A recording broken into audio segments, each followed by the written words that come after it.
let's begin. We negate that the United States federal government should adopt a carbon tax. We observe the following. First, after debating this topic for many rounds, Ben and I predict that you, as opponents and judges, will have a predisposition as to what rounds should look like.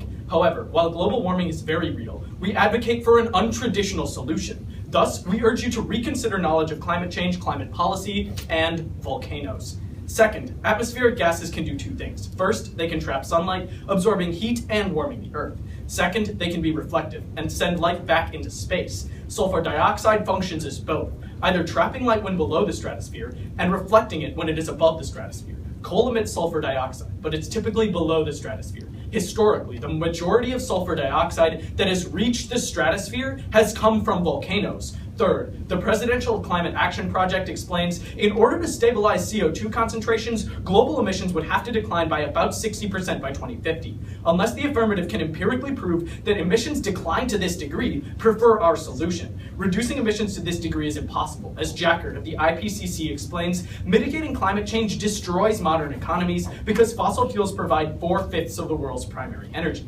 This, in the process, kills thousands through a lack of healthcare and hunger. Because Young of the University of Northwestern explains that political will to combat climate change doesn't exist, the Con provides two options. First, attempt to limit gaseous emissions through policies that are doomed to fail, or second, use gaseous emissions of sulfur dioxide to reflect heat away and cause global cooling. Thus, our sole contention is volcanoes. Subpoint A is that volcanoes can solve for climate change. Discovery News explains that sulfur dioxide emitted turns into tiny droplets of sulfuric acid in the upper atmosphere. These acid particles act like tiny mirrors to reflect sunlight back into space.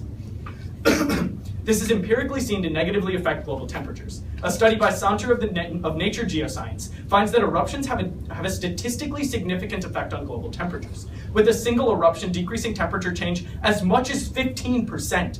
For example, the eruption of Mount Pinatubo on June 15, 1991, cooled surface temperatures by 1.3 degrees Fahrenheit. Additionally, The Guardian reports that the eruption of Mount Tambora cooled the Earth by 1 degree Celsius in only 3 years. The Christian Science Monitor in March of last year explained that the Chile Villarrica eruption could slow climate change as well. The International Business Times 2015 explains that volcanic eruptions are the reason the average rate of warming dropped from 0.31 degrees Fahrenheit to 0.072 degrees Fahrenheit after 1998.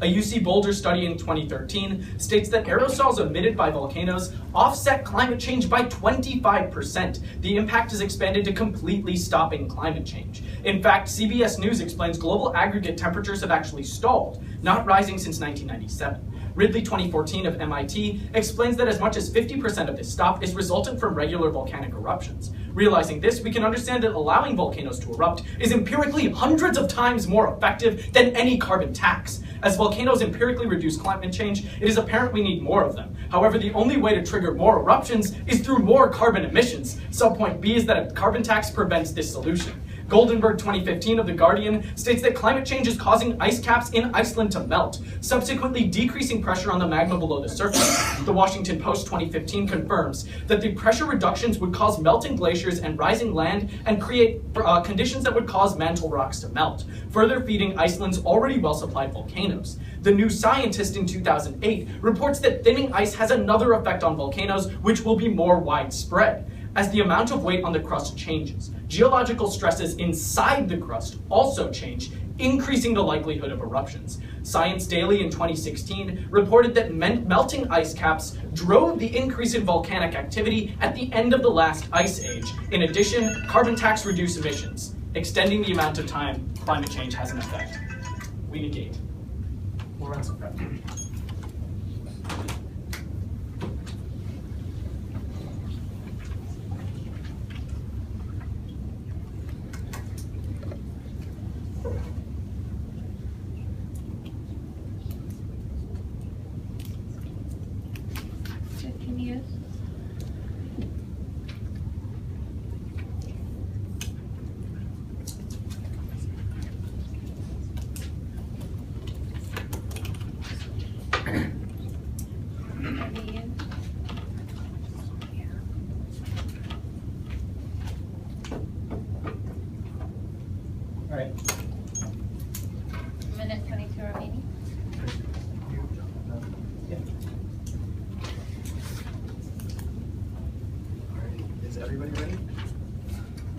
Ready?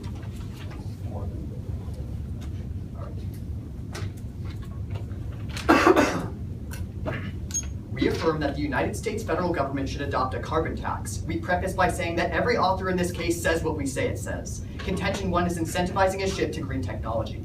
Meltzer of the Brookings Institute explains that because a carbon tax makes dirty technology less appealing to US companies because of cost, it is the best tool to incentivize a green technology shift. Merritt of the CIO furthers that the long-term price stability provided by a carbon tax is key to innovating green technologies because it creates a more steady source of demand. Michael Ash of the OECD quantifies that carbon taxes would induce a 4 times increase in spending on green technology R&D, since they would force firms to reconsider their operations to reduce costs, cutting the cost of implementing green technology in half. There are 2 impacts. First, stopping a Sino-American war. Alternate writes that the United States has been lagging behind in green technology, consequently resources have been freed up to invest in weapons supplies. The weapons developed have included semi-autonomous drones, antimatter bullets, and pinpointed anti-seacraft defense systems. The arms race would be devastating for the United States. Eugene Chow of The Week writes word for word that a US-China war is the worst nightmare for American interests. He explains that even with the US military's technological advances, China's explosive military growth has guaranteed that even a small conflict with the US would trigger a military technology arms race deadlier than current technology is remotely capable of. Second, by preserving the life of needed species. Popular Science explains that wind turbines kill 600,000 bats per year.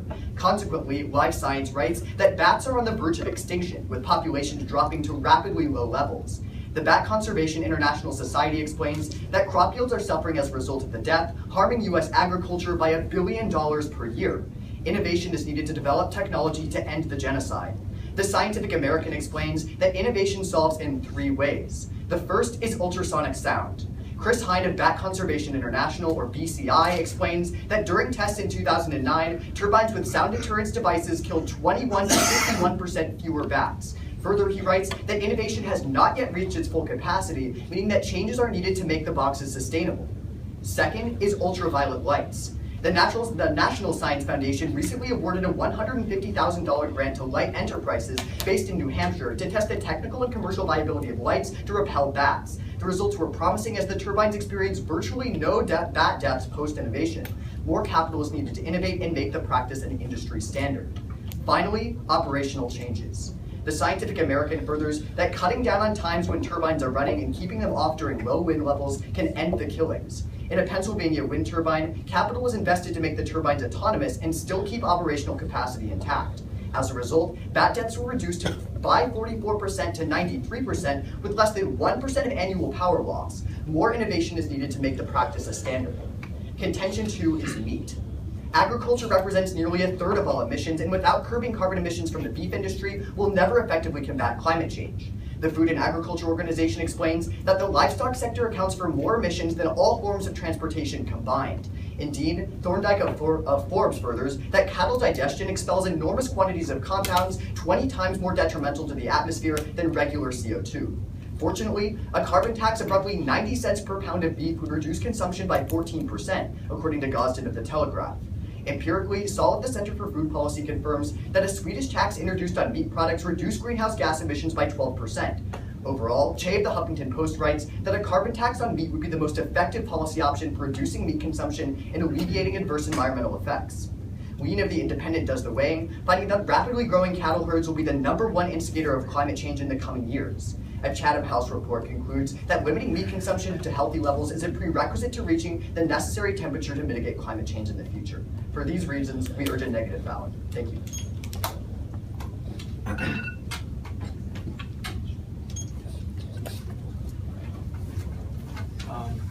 So shall I just start time? Give me a second. Okay. Are all the judges ready? All right, you can have the first question. CMC spoke first.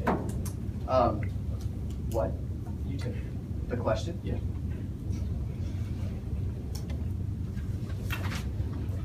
I can take it. So, okay, yeah, if you could just take it, that'd be great. Didn't our coach write an article about Chinese and American relations?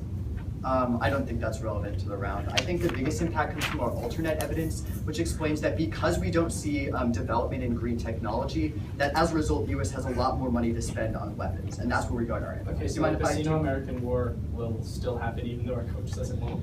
I mean, regardless of what our coach says, like we ran this case by him, so like I don't think there's going to be an impact. Okay. So I'm just going to take the next question. You give a lot of examples of volcano eruptions. Have any of these happened in the 2000s or later, or are they all old examples? Yeah, in Chile, it actually happened last year. Okay. And then also, I think, in a tuba this a bit ago. Can we just agree that we can't look at the ones from the 90s? Because I think climate science has come pretty far since then. Well, I mean, I think we should still hold those to with high regard because they were investigating something that was not necessarily mainstream in terms of climate research. Okay. So let's talk about meat, right? Yeah. So like, what's more important, Sino-American War and bats or meat? Definitely Sino-American War and bats. Okay, so like, do we even need to talk about meat at all? I would, but I'm not going to make your decisions for you. Okay, cool.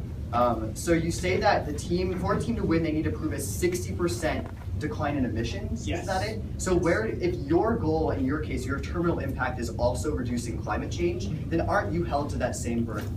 Absolutely. So what we're going to understand is that lengthening the amount of time it takes for a volcano to erupt is necessarily going to harm more people. But right? you never explicitly quantified that you can reach the 60% threshold that you yourself say we need to prove in order Sure, to but be insofar as like single eruptions can cool the Earth degrees at a time, that's like significantly more. But like you're still significantly more. Okay. Like that meets the threshold, right? Like if the 2 degrees Celsius rise is what we're looking to, like if we're cooling it degrees at a time with single eruptions, like that's significant enough. Okay, if we can just show our impacts are significant enough, can we also meet your framework? Well, I don't know how bats impact climate change. I mean, I'm not going to answer that for you. It's in our case. Do you have a question? Yeah, sure. So, should we evaluate this round solely based on the environment? I mean, I think that's the most important issue in the round, given that that's what the whole topic is about. Sure. So I think, yeah. Okay. So in your third contention, or rather in your, so in your framework you mentioned this idea of coal permitting, or volcano eruptions creating sulfur dioxide. Yes. So exactly how much more frequently will eruptions happen after we implement a carbon tax or not? Like, do we even know? I mean, like, if we implement a carbon tax, what we can tell you definitively is that we are going to have less volcanic eruptions. But Fundamentally, they're not unique. We still see them. No.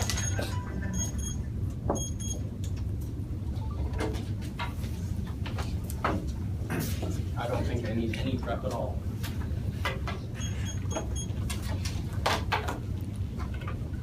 So in terms of a roadmap, I'm going to be going over their case.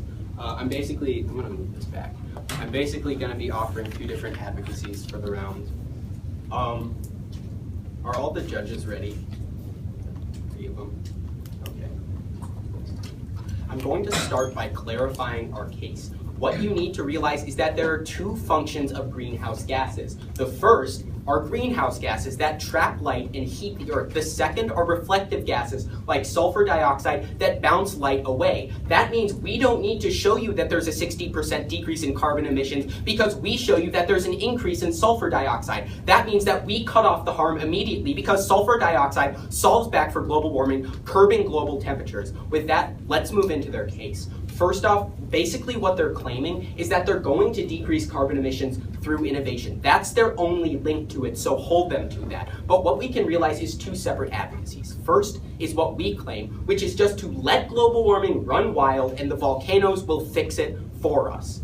Or, if you want to accept their plan, which is to decrease emissions, you need to hold them to the burden of a 60% reduction because they don't solve otherwise. What that means is when we're looking at innovation, we can realize that this isn't the proper route because Foster of the US Chamber of Commerce explains that a carbon tax often puts corporations under financial hardship. This is harmful because Amor of Bocconi University explains that when firms are under financial constraints, the result is that there is 13% less green innovation. That means that in our world, we're decreasing CO2 emissions and providing more sulfur dioxide. So we're ultimately helping the environment more. We can literally perm their entire case through this. But second of all, you can delink this because carbon tax have empirically failed to lead to any new breakthroughs in technology. Look Looking at the EU, we don't see any new remarkable technologies, so it's unbelievable that there could be here that somehow they're just going to remarkably solve global warming through this innovation. But next, you can delink this again, because even with a carbon tax, companies won't just massively shift.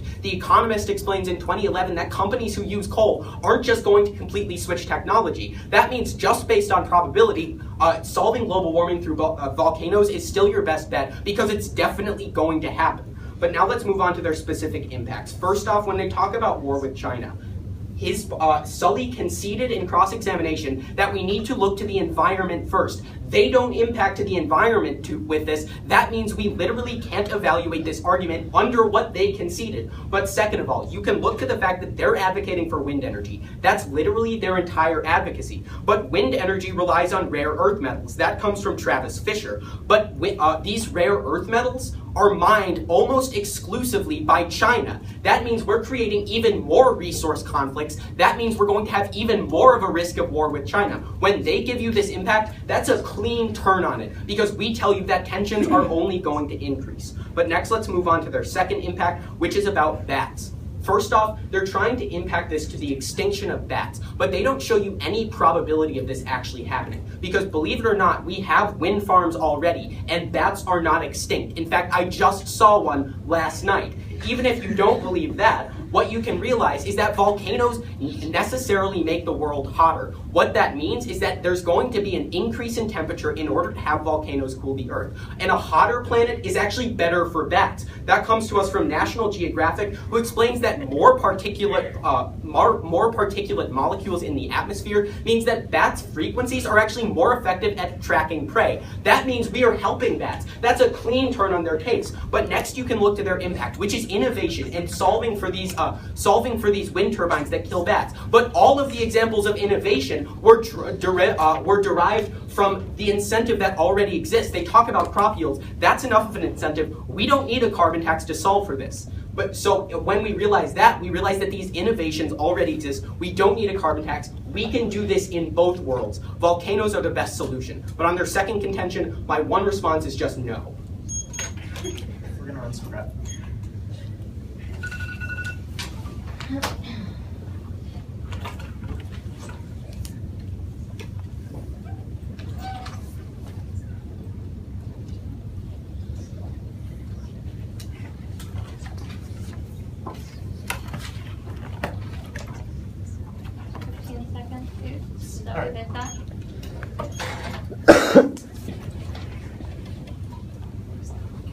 Okay.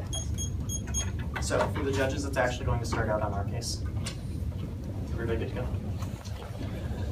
Let's start out with this observation that Ben reads you at the top of his rebuttal. Essentially what he's trying to get to is that emissions are the most important impact in the round. To this we completely agree. With that, start on our first contention, which discusses green technology. He first tries to tell you that there's a 13% decrease in innovation, but this study is victim to faulty selection in that it only looks at countries that are victim to both decreased regulations and decreased economic growth. At that point, don't look to the study for decreased innovation. We're still showing you that it's going to happen. Even further, the United States wouldn't be a part of this sample size because the United States has a massive economy that's larger than any of the countries that they look to. But then he tries to tell you that we're not going to be shifting as a result of a carbon tax. But we tell you very explicitly that all we need is the revenue to power these wind turbine companies so that they can implement the things that we talk about to save bats. But then he tries to tell you that REMs are going to be really bad because they're going to increase conflict, specifically on the US-Sino war. We completely agree. REMs are going to create an all-out war between the United States and China. But this is really good because if you look to David Attenborough of The Telegraph, he explains that the only thing that we can do to help the environment is destroy humanity completely. At that point, that's the biggest impact to emissions in the entire round, and we're going to be winning off of that argument alone. But then he tries to tell you that wind farms aren't going to be the primary thing that's harming bats because he saw one last night. He's lying because I was in the same room as Ben last night. He didn't see a bat, otherwise I would have heard Anand screaming about it. At that point, they're not going to be linking into this argument and they're misrepresenting their evidence. But next he tries to tell you that more particulate matter means more sonar. That's fine, we totally agree.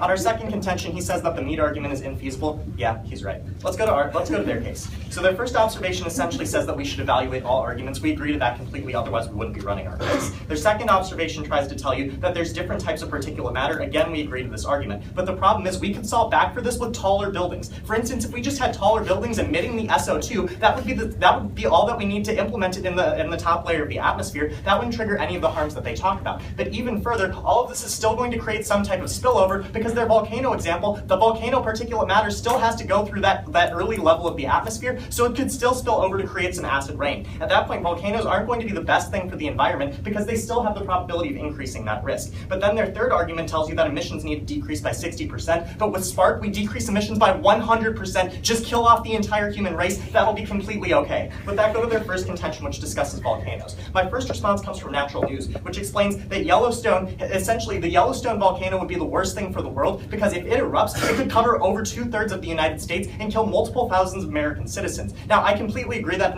extinction for the entire human race is a good thing, but the problem with this argument is that in the process of doing so, we also destroy the environment. At that point, this argument isn't going to stand. But second and more importantly, if you look to the Daily Catholic, they explain that the United States already has a plan, and this is a real piece of evidence. The United States already has a plan for a volcano disaster. Essentially, the United States could already adapt to the volcanoes harming the climate and killing off humanity. And that's not what we want in the round. We don't want the United States to be doing that type of thing because it would mean that humanity still exists, and that means that the environment would continue to be harmed. But then they try to tell you that we can stall essentially volcanoes as a result of CO2 consumption. But the problem with this argument is that it's essentially artificial. If we're just like essentially stalling volcanoes with the CO2 emissions, then that's not going to be a thing that you look to in the round. But then at their bottom, they tell you in their subpoint B essentially that a tax is going to prevent volcanoes from erupting. But the problem with this argument is that this is their only link to a carbon tax in the entire contention whatsoever. We give you multiple links that show you why carbon tax is uniquely going to be the thing that saves bats in the world. At that point, bats are going to be valued higher than humans, even if they show you that there's going to be a net decrease in emissions, which is going to somehow help the United States economically or help the United States citizens maintain a higher quality of life. It does not matter because in the process of doing so, more bats are going to die. We think that that's a bad thing, and we think that's why you should affirm. But at the bottom, they tell you from this new science evidence that essentially all of these volcanoes have already erupted. But keep in mind what Sullivan told you in Crossfire. We've only really known about climate science for the past 20 years, so it doesn't matter when the Industrial Revolution was. You shouldn't look to any of this evidence because it's outdated.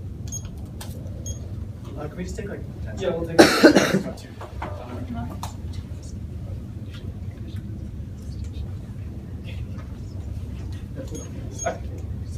Six. We'll continue. How much? Sorry. 5. 5? Okay. Thank you.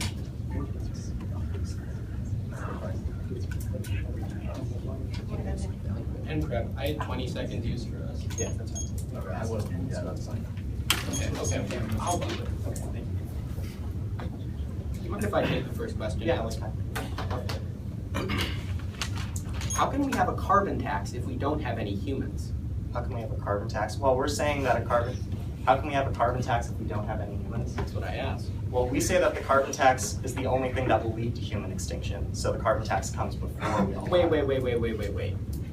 You just said that it would prevent a war with China Right, China and then right? I kick out of that argument by accepting your term. I totally agree. You're completely right. So about just that to clarify the narrative of Yep. both teams, because it seems like most judges have stopped flowing. Just to clarify, what we're talking about is whether we should have humans or whether we shouldn't. Right. We completely agree on Fantastic. the method of getting rid So of them. really, you can just kick out of your entire case and just say, get rid of them, and we'll keep running volcanoes. No, I mean, you put the terms on our case. But you want like- bats too, right? Well, yeah. Okay. I would argue animal life matters more. So humans can die, animals still need to stay alive. Okay. Can I ask you a question? Yeah, go ahead. So why weren't you screaming last night when you saw that? Alec, I really resent the implication that I scream whenever I see a bat. I mean, you did when I you saw a totally spider. saw one. I did not. Yeah, you did. Spider. Okay. Or why didn't Anand? Like, I think we can both agree Anand. Anand was in the shower. Okay. All right. Fair. You mind if I take a question? Go for it. So, we're just disregarding meat completely at this point, right? Yeah, totally. It's a Okay, crappy great, argument. great. It's a time suck, and you guys avoided it by just putting the Thank no you. response to it. Thank you. Can we ask you a question? Go ahead. Okay. So let's talk about these volcanoes that have erupted, right? Yeah. So you think that like current evidence is more important than like outdated evidence, right? I don't Would you think agree our with that? evidence is outdated. Well, if there were like these volcanoes that erupted in like 2001, but our evidence is coming from 2015, which one do you prefer? I mean, I think that's awfully ironic coming from someone who wouldn't play Wii with me. Okay.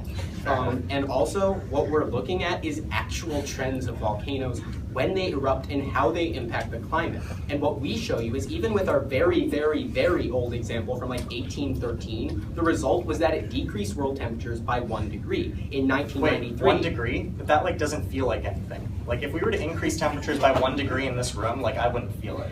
Like I'm sure the temperatures probably fluctuate. Like it fluctuates at Memorial all the time and run up walls.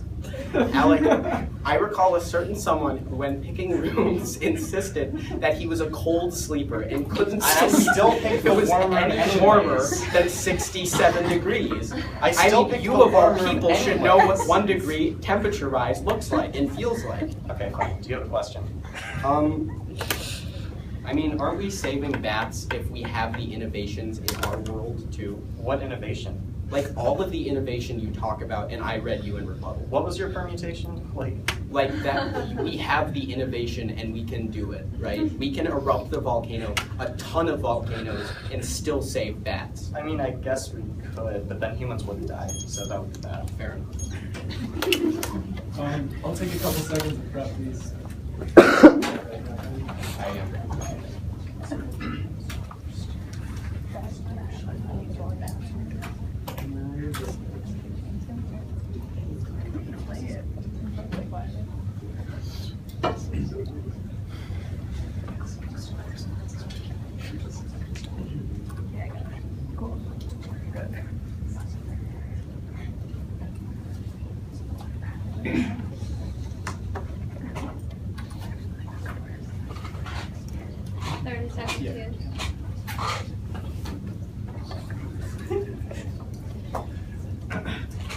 I'll incorrect now. How much was that? Did you get it? I had 35 views. Oh, awesome. Okay. So I'm just going to go over voters, but first I'm going to just go over a really hotly contested point in this debate, which would be the personal experience with bats. Okay. Let's begin. Okay, so first let's just start off with this bat thing that they keep talking about. Both of them are wrong. What we're going to understand is Alec was too busy listening to Nickelback, his favorite band, and Ben was too busy singing in the shower. I screamed when I saw that bat, you can guarantee it. But now let's move on to the first voter in this round, and that's going to be volcanoes.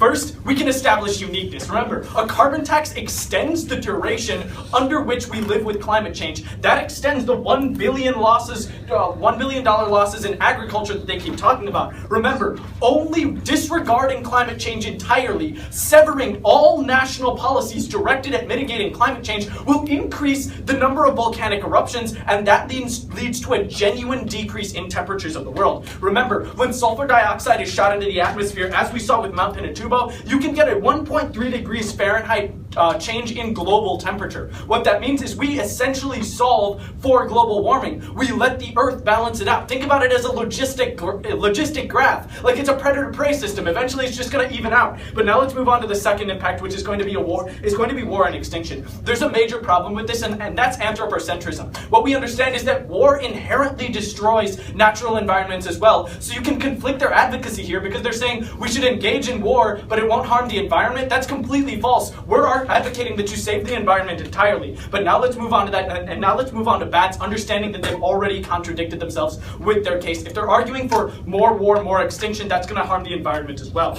But now let's understand the incentive to stop harming bats already exists, because we understand that when the United States loses $1 billion a year in agriculture, that incentive is real. And fundamentally from there, we can see that there is no necessity to engage in a carbon tax because bats are already dying. They're already an endangered species. The research is already happening. Insofar as that is true, it can be implemented at literally any time, regardless of a carbon tax. And for those reasons, we negate.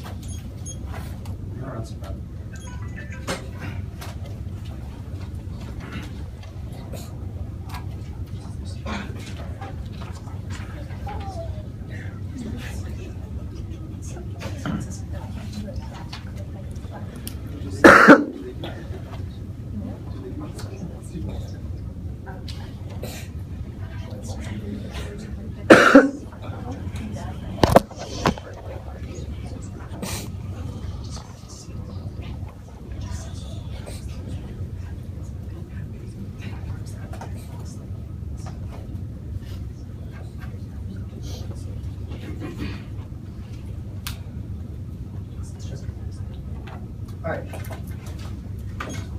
So you have 20 seconds remaining. Thank you.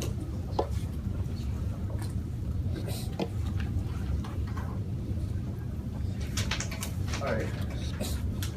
I'm going to briefly address framework, answer their con case, and come back and defend our pro case.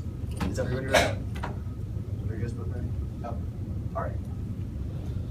There are a couple things you need to recognize before you get into the contention level of this debate. First, we've all agreed that the environment is the most important source of impacts to this round, but one key problem that they're missing is bats have been a part of the environment far longer than humans and therefore must take priority when you weigh your impacts. The second thing you need to look at overall is that their volcano eruption arguments are not unique. Remember, volcano eruptions have been happening for a long time and they'll keep happening for a long time, regardless of whether or not we decide to pass a carbon tax or not. That means we access the non-unique benefit of killing off the entire human species, which is the most effective way to meet their solvency standard of reducing the emissions on the climate. They tell you that war will just harm more animals, but the problem is that a war to kill all humans only happens once, and animals can keep regenerating after that. It's happened with every catastrophic event. This time humans won't come back, and that's where we gain all of our offense. Going to their only first contention, where they talk about volcanoes, there are a couple of problems. First of all, they completely drop the national news argument about that Alec reads in rebuttal, which explains that as soon as we start implementing a carbon tax, or we'll actually have the more likelihood of a Yellowstone eruption that could wipe out the entire United States. Remember, this feeds into the argument that they cold drop in their last speeches, which is that human extinction is actually the best thing to happen for the environment. Remember, if you buy their own argument that the environment is incredibly important, then recognize that all of the harms to the environment have only come in place after humans entered the world. At that point, the best way is to concede that the carbon tax will cause volcano eruptions, so essentially we concede their case and recognize that humans dying is going to be an on-net positive, especially when you look at the environment and how that's impacted. Now, you can go into our own case and make a couple key extensions. First of all, you can link into the extinction argument with the China nuclear war if you don't buy their case. What this essentially means is that because we have more, we don't have as much green technology as China, we can invest more of it into technology that's used for war, and that increases the likelihood of a human-wide extinction. That way, we access our impacts of human war in a second way. At that point, because we're dropping our meat contention and aren't going for it, you can vote solidly for the protein because we're the only ones who effectively wipe out the human species. Thank you.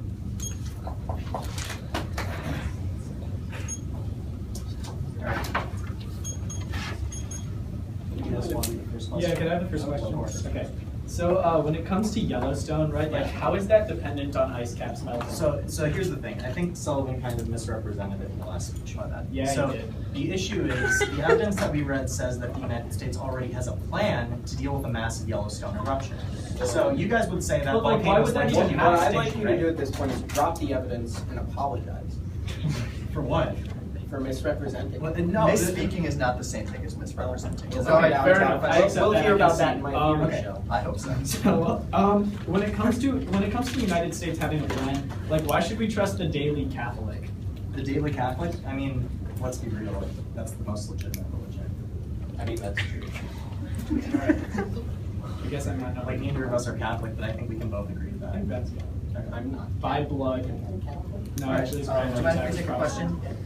So if we buy your case, it's the fact that humans will go extinct entirely, right? Well, I mean, I argue for some preservation of the human race. So how much have animals besides humans contributed to pollution?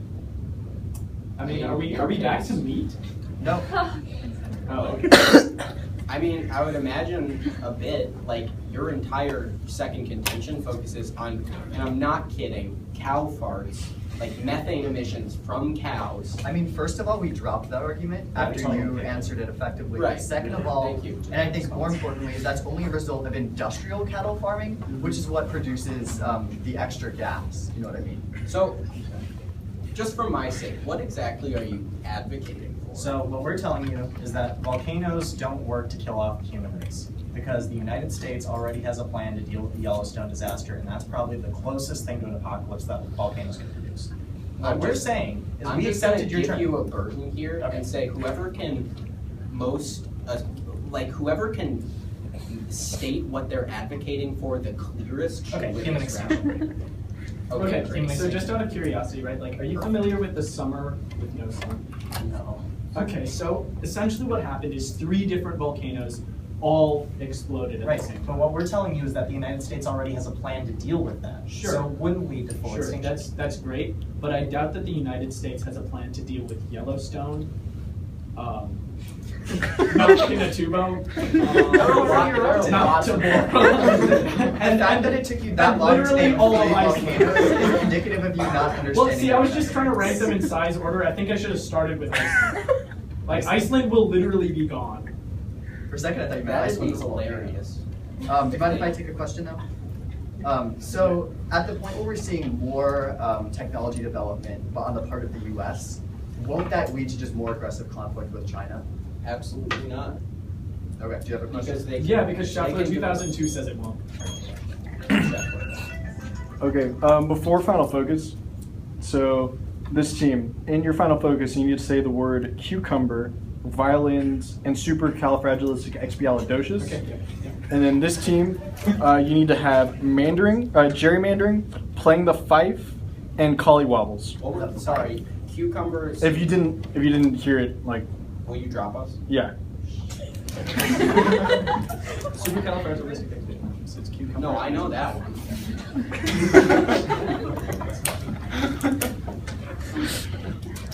Does that constitute judge intervention? No. Could I go to tab with that? Sure. All right. Just in terms of road mapping, I'm just going to try and clarify this round and give you a good, solid way to vote for us. Good luck.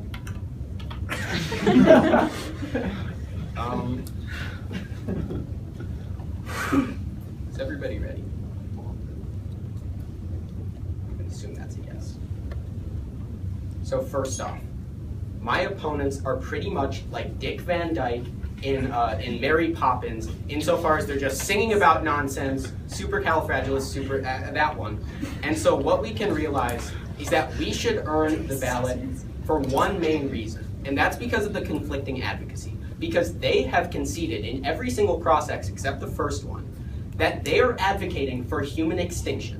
What that means is that a vote for them means a vote for you to die, because you are included as humans, I hope.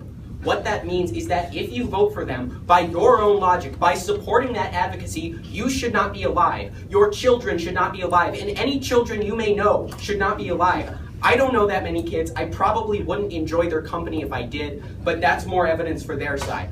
What I'm saying is that by supporting their advocacy, you necessarily oppose your own existence. It is contradictory to vote for them. What you should instead support is what they have conceded is a plan that will solve for human existence. It will elongate human existence, comparatively speaking, to the affirmative side. And we do this in two main ways. The first is through solving for global warming.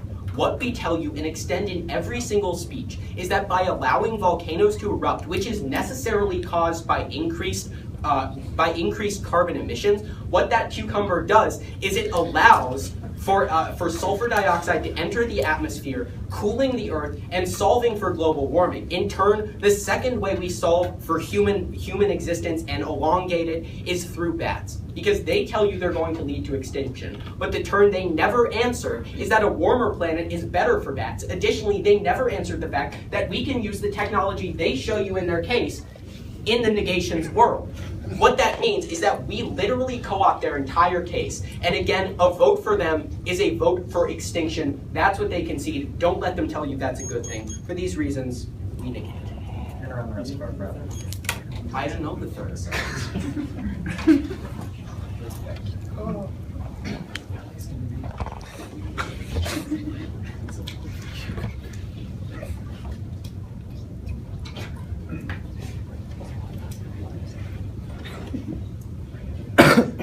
I think you should be dropped for Nickelback.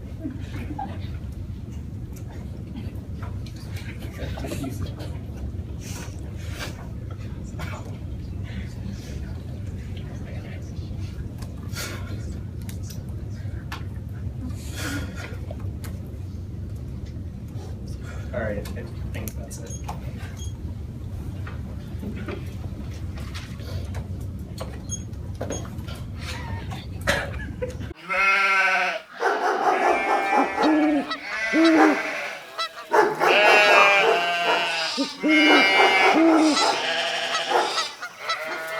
All right, it's gonna go framework down the negative and back to the affirmative. Everybody good to go? They read you at the top that Dick Van Dyke is in the movie Mary Poppins. Well, Dick Van Dyke's also in the movie Chitty Chitty Bang Bang, and that's the advocacy that we've had this entire round. Humans need to go extinct to save the environment, and that's the only way that we can do it is through a massive war. With that, keep in mind that he only responds to this argument in the final focus by telling you that human life matters to some extent. But as we agreed in Crossfire, Catholicism is the most legitimate religion. At this point, all of us need to repent by deciding that the human race needs to go extinct. That's what your ballot does. That's what the role of the ballot is going to do. With that, agree with Chief Keef, go bang bang, we're going to be going down their case. With that, start on their contention 1, their only contention, which discusses volcanoes. Keep in mind that people are probably going to die as a result of volcanoes, but less people are going to die as a result of volcanoes compared to the Sino-American War that we discuss in our case. Specifically because the Daily Catholic tells you that as a result of the United States preparing for this plan, less people are probably going to die. That's really critical because it doesn't link into human extinction. But even further, human extinction is important because it prevents terrible, terrible things like gerrymandering that we need to get rid of in order to save society. With that, go back to our case. On our first contention, where we talk about green technology, he essentially tries to tell you that green technology is a really bad thing, or really, green technology is a really bad thing because that type of innovation could lead to some type of war with China. We completely agree to this argument because we're going to be playing the fife on this issue, and we're going to see that overall we need to have this type of extinction in order to decrease human life on the Earth. As a result, bats are probably going to be more likely to be existent because humans are the ones who are killing them in different types of energy. But even further, their argument is a bunch of collywobble. They're trying to tell you that we can just do both, but this is completely wrong because we can't do both. While humans are alive, they're always going to be a harm to the environment. At that point, we need to implement a carbon tax because it will lead to all of the harms that we talk about, or all of the benefits that we talk about. Actually, they claim that they're harms, and that's the only thing that we can do to save the environment, which we both agree is the best impact in the entire round. Please affirm.